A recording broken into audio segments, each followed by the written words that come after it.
Vamos lá, meus amigos, eu sou o professor Herbert Tacano e no vídeo de hoje nós vamos tratar acerca do crime de homicídio, tá bom? Vamos iniciar aqui a parte especial do Código Penal e vamos trabalhar mais precisamente com o crime de homicídio. Professor, eu vou acompanhar esse crime e o senhor vai comentar quais artigos aí do Código Penal da parte especial.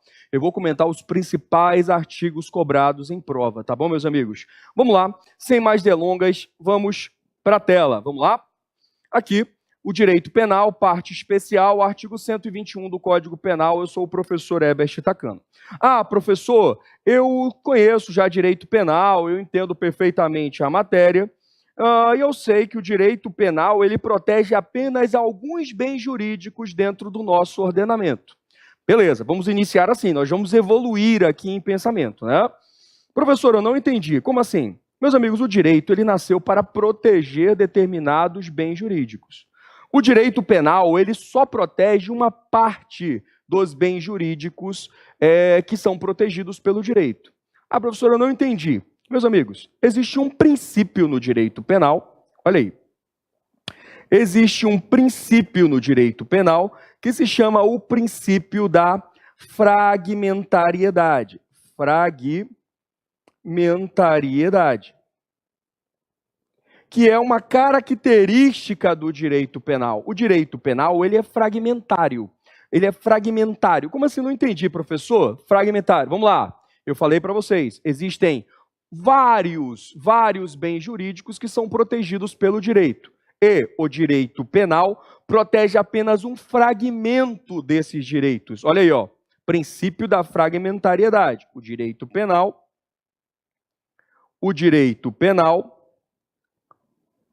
protege apenas um fragmento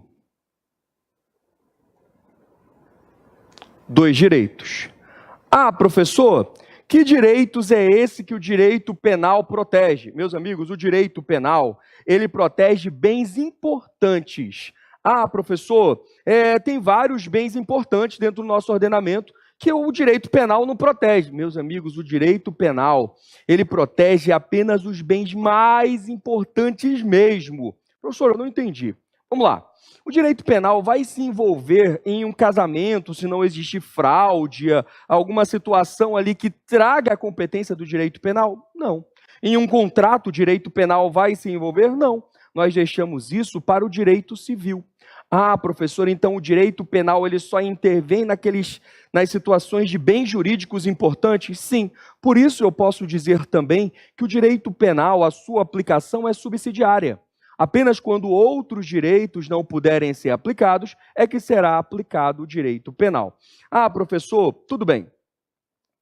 Protege apenas bens jurídicos importantes. Ah, professor, como assim protege o direito penal? Ele protege bens jurídicos? Como que o direito penal protege bens jurídicos, professor?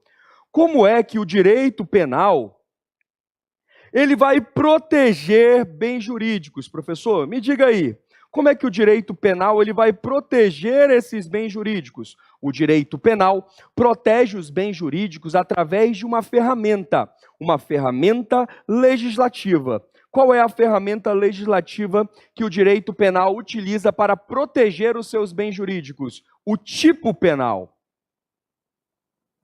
O tipo penal, ele é utilizado para proteger os seus bens jurídicos. Ah, professor, como assim o tipo penal é utilizado para proteger os meus bens jurídicos? O crime, aquele tipo penal formal, descrito ali no teu Código Penal, em legislações especiais penais, ele serve para proteger o teu bem jurídico. Professor, eu não estou conseguindo entender ainda. Vamos lá. Bora pensar aqui no crime de estupro, do artigo 213 do Código Penal. Por que esse tipo penal ele foi inserido dentro do nosso ordenamento jurídico? Por quê? Para proteger a tua dignidade. Para que a pessoa que queira constranger mediante violência ou grave ameaça, perceba que aquela conduta, para manter conjunção carnal, outro ato libidinoso, perceba que aquela conduta ela é criminosa. Beleza. O direito penal, eu vou te provar que o direito penal, a conduta em si não protege nada. A conduta do tipo penal, aquela que está descrita no Código Penal. Eu não entendi, professor. Como assim? O tipo penal, ele não protege nada. Porque o tipo penal, narrado em conduta, não protege. Apenas narra um fato criminoso. Ah, professor, eu não consegui entender. Tudo bem. Então, vamos lá. O direito penal... O tipo penal é dividido em conduta e sanção. A conduta é o que está descrito aí. Olha o exemplo. Artigo 121. Qual é a conduta? Matar alguém. Só isso já protege o teu bem jurídico? Não, está apenas narrando uma conduta. Olha aí, ó. O tipo penal é dividido em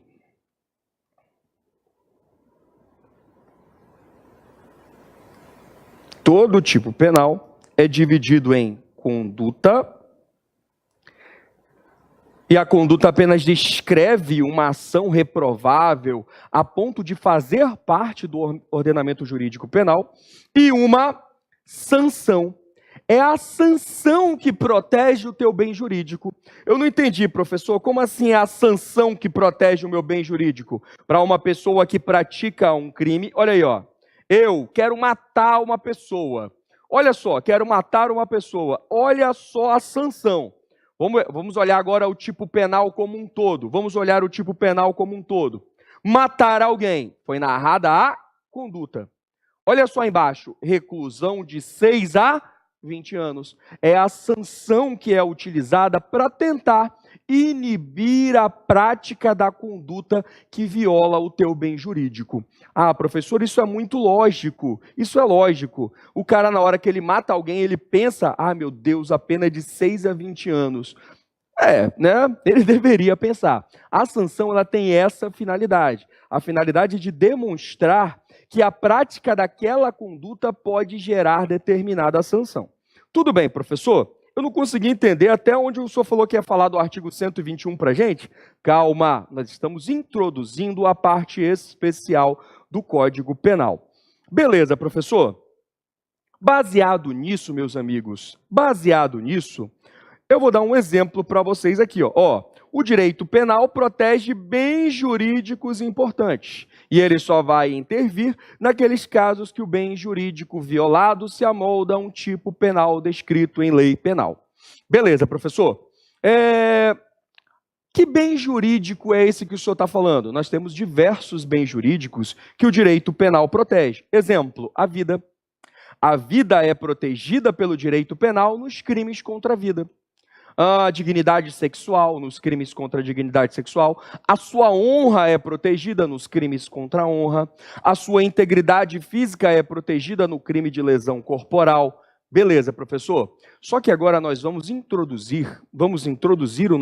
iniciar o nosso estudo nos crimes contra a vida. Olha aí. Crimes contra a vida. Cara, eu duvido você acertar. Que bem jurídico é protegido aqui nos crimes contra a vida?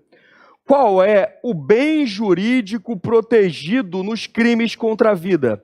O bem jurídico é a dignidade sexual? É a honra? Não, é a vida. Olha aí.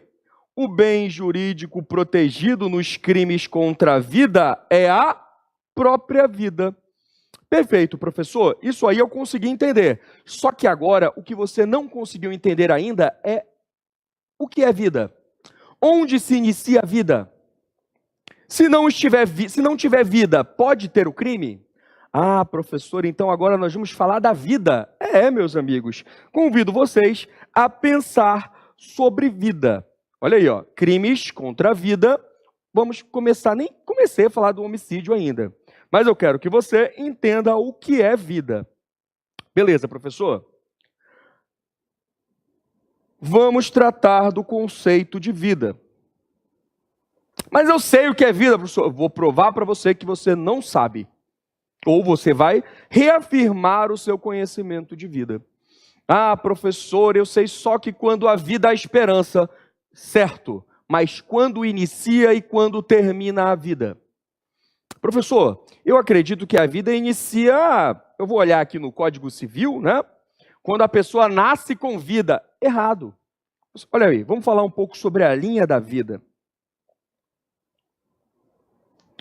Quando que a vida inicia? Quando que ela tem o seu fim? Por que é importante estudar isso no direito penal?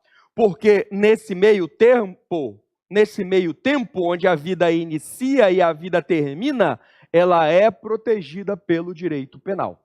Ó, a vida é protegida pelo direito penal desde quando ela inicia até o seu fim. Por isso que você precisa entender quando inicia e quando termina a vida, porque nesse meio tempo o direito penal protege essa vida. Quando que ela inicia? E aí, meus amigos? Foi adotado no nosso ordenamento jurídico que a vida inicia a partir da fecundação? Não, a partir da nidação. Professor, como assim? O que é a nidação? A nidação é a chegada do óvulo fecundado ao útero. Ah, professor, então tá ali o espermatozoide, né? Ele vai fecundar o óvulo e quando ele chegar no útero e se acoplar ao útero para sugar a mãe durante 9 meses, nesse momento inicia a vida. Por que o direito penal adotou a teoria da nidação para caracterizar o início da vida? Por quê? Para permitir em nosso ordenamento jurídico a pílula do dia seguinte. A pílula do dia seguinte não é aborto. Por quê, professor? Por que não é aborto? O óvulo já pode estar ali fecundado. Olha a pílula do dia seguinte. O óvulo está fecundado e a pílula do dia seguinte, ela evita, ela descama, né, o útero, ou ela evita a chegada desse óvulo fecundado para se acoplar no útero e receber os nutrientes da mãe, sugar a mamãe durante 9 meses. Ah, professor, já consegui entender então. O início da vida inicia-se, da vida protegida pelo direito penal, e inicia na nidação. Exatamente, meus amigos, na chegada do óvulo fecundado ao útero. E quando é que a vida termina? Professor, a vida termina quando eu perco a esperança e paro de sonhar. Deixa de ser filósofo, né? Você está tendo muita aula de coach. Fica tranquilo, vem para mim e vamos estudar a ciência do direito penal. Quando que a vida tem um fim? Quando que a vida tem um fim? A vida tem um fim quando o coração para de bater? Não. A vida tem um fim com a morte encefálica. Com a morte cerebral. Olha aí, tem gente que já morreu e nem sabe, né? Que o cérebro já morreu, já parou de funcionar e não sabe. Professor, como é que o senhor sabe sobre que a morte encefálica é o fim da vida?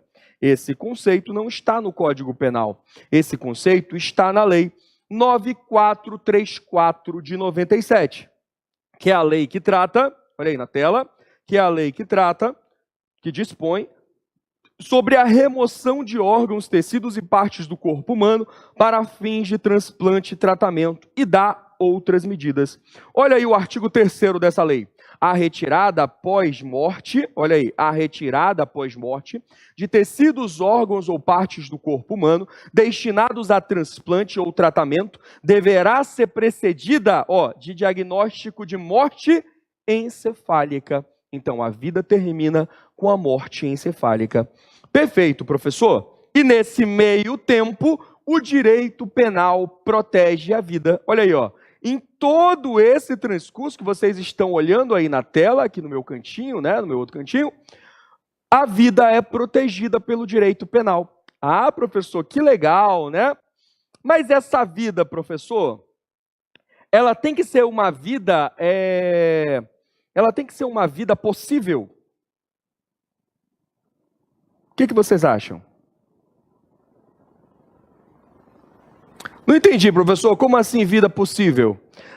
Digamos assim, nasceu um bebê e ele só tem 30 minutos de vida. Nasceu com uma doença raríssima e ele só tem 30 minutos de vida. A vida dele será possível ser prolongada? Não, ele só tem 30 minutos de vida. Agora a minha pergunta.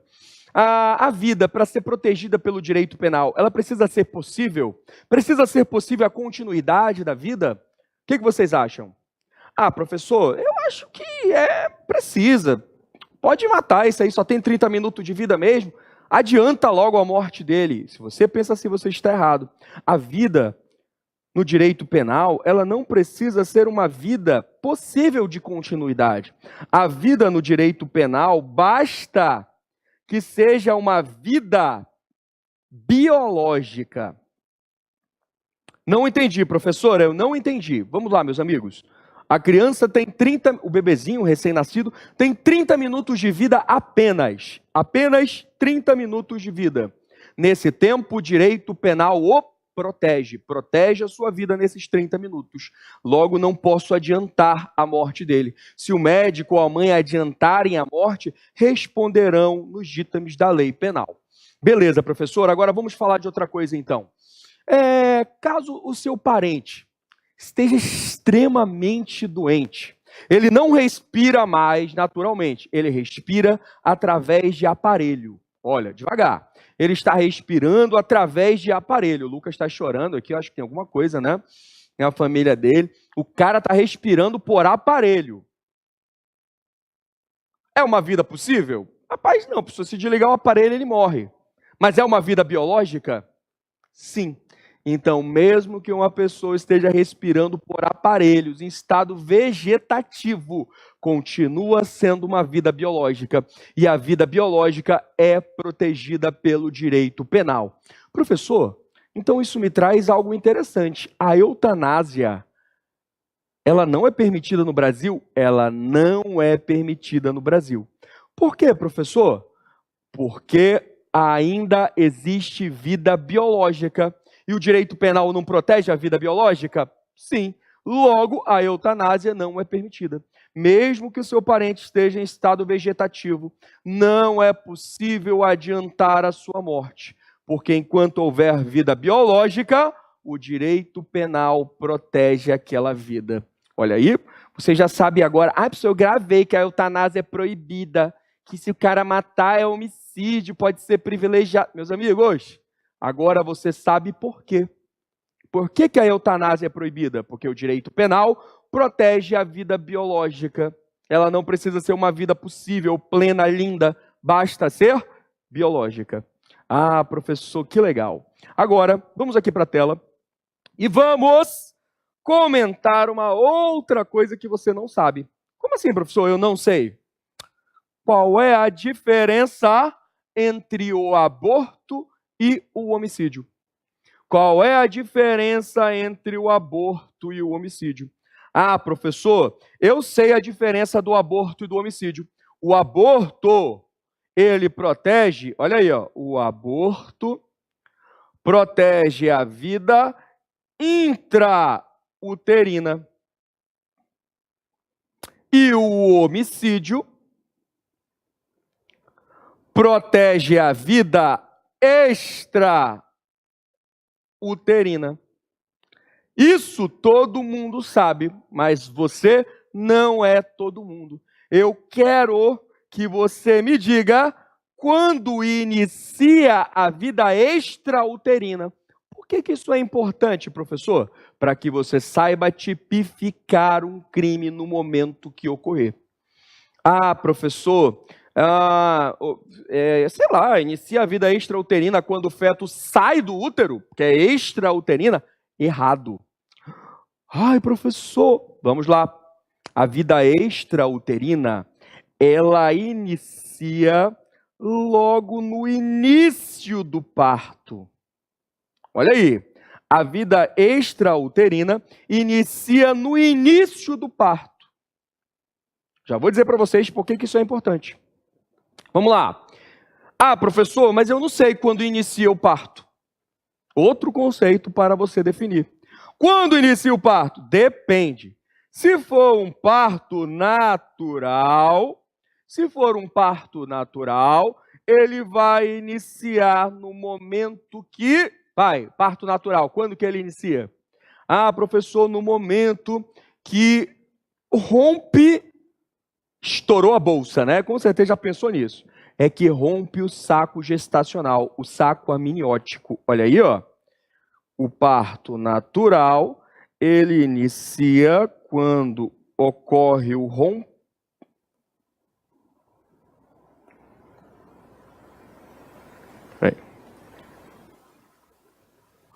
quando romper o saco gestacional ou saco amniótico. Beleza, professor, por que isso é importante para mim? Vamos lá, meus amigos. Eu, Herbert, quero matar meu filho, que está na barriga da minha mulher ainda. Eu dou um tiro, ele está na barriga da minha mulher. E eu dou um tiro na barriga para matar o bebê. Para matar. Professor, ainda está dentro do útero? Tá. Mas bora pensar assim. Iniciou o parto? Não iniciou o parto. Então eu, Beto, vou responder por qual crime? Pelo crime de aborto. Olha aí, professor. Por que aborto? Porque foi antes do início do parto. Se for antes do início do parto, o crime é de aborto. Agora vamos pensar assim. Eu quero matar o filho que está dentro da barriga da minha mulher. Peguei a arma porque é de outro cara, né? Pronto. Como é que o senhor sabe, professor? Simples, né? Fiz os cálculos. Cheguei lá, é de outro cara. Peguei a arma, ou então fiz os cálculos, recebi o exame dizendo que eu não podia ter filho, a mulher está grávida. Peguei uma arma e falei, vou matar essa criança. Quando eu chego em casa, a minha mulher, olha só o que aconteceu com ela, olha só o que aconteceu com ela, olha só o que aconteceu com ela. Água, saiu água dela. Só estava fazendo xixi? Não, meus amigos, rompeu o saco gestacional. Aí eu dou um tiro na barriga dela. Pá! Dei um tiro na barriga dela para matar o bebê. Vamos lá, meus amigos. Já tinha iniciado o parto? Coloca aí na tela. Vamos ficar na tela aqui para os alunos verem. Já tinha rompido o saco gestacional quando saiu o líquido amniótico? Sim ou não? Sim. Se já iniciou o parto, após o início do parto, o agente vai responder por qual crime? Por qual crime? Por homicídio. Olha aí como é importante. Esse negócio de vida intrauterina e extrauterina não ajuda em nada. Mas se você souber o marco de forma precisa, você consegue tipificar a conduta do agente. Se for antes do parto, do início do parto, é aborto. Se for após o início do parto, será homicídio. Professor, mas se o parto for cesariano, for um parto cirúrgico, o parto cirúrgico se inicia, ele inicia no momento das primeiras incisões.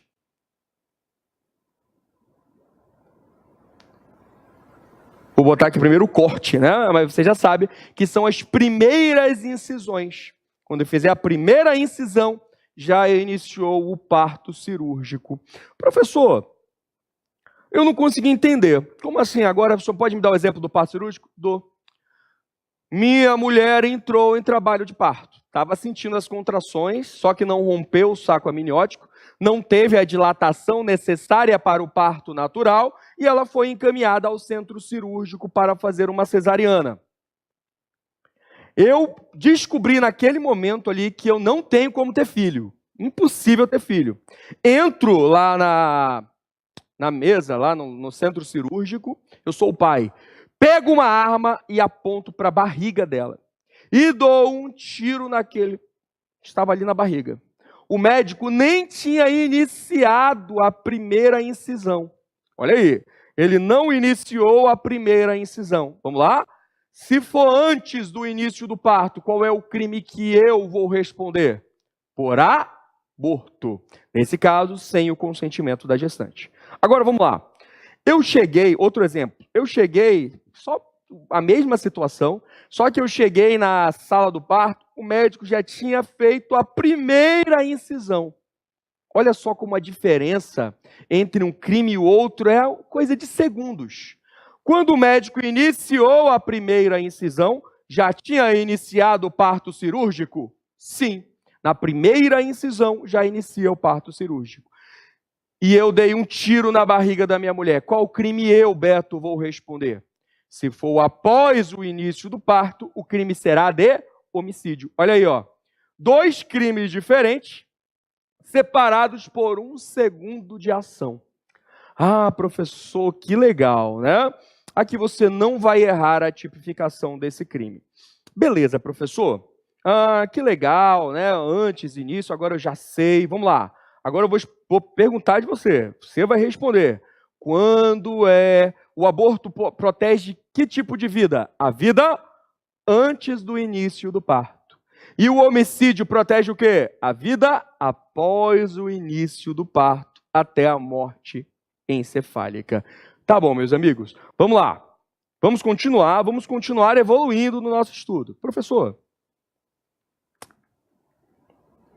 eu já consegui entender essa parte. Tem que proteger a vida tem que ser uma vida biológica, intrauterina ou extrauterina. Vamos continuar. Vou até puxar o slide. Agora nós vamos falar do crime de homicídio. Acho que dá para trabalhar no slide passado. Agora que nós vamos começar a falar do crime de homicídio. Que está no artigo 121 do Código Penal. Tá bom? O homicídio, quem pode ser sujeito ativo do crime de homicídio? Quem pode ser sujeito ativo desse crime? Professor, como assim? Quem é o sujeito ativo? É o autor do crime, aquele que pratica o crime. Quem pode ser o sujeito ativo? Pode ser qualquer pessoa. Qualquer pessoa pode ser o sujeito ativo do crime de homicídio. É por isso, qualquer pessoa pode matar outra. Por isso, é que eu posso chamá-lo de crime comum. Olha aí, ele não necessita de qualidade especial nenhuma do agente. Qualquer pessoa pode matar outra pessoa. Vamos lá. Professor, quem é o sujeito passivo? Quem pode ser sujeito passivo do crime de homicídio? Qualquer pessoa também, pessoal. Eu posso, né? Qualquer pessoa pode morrer. Qualquer pessoa.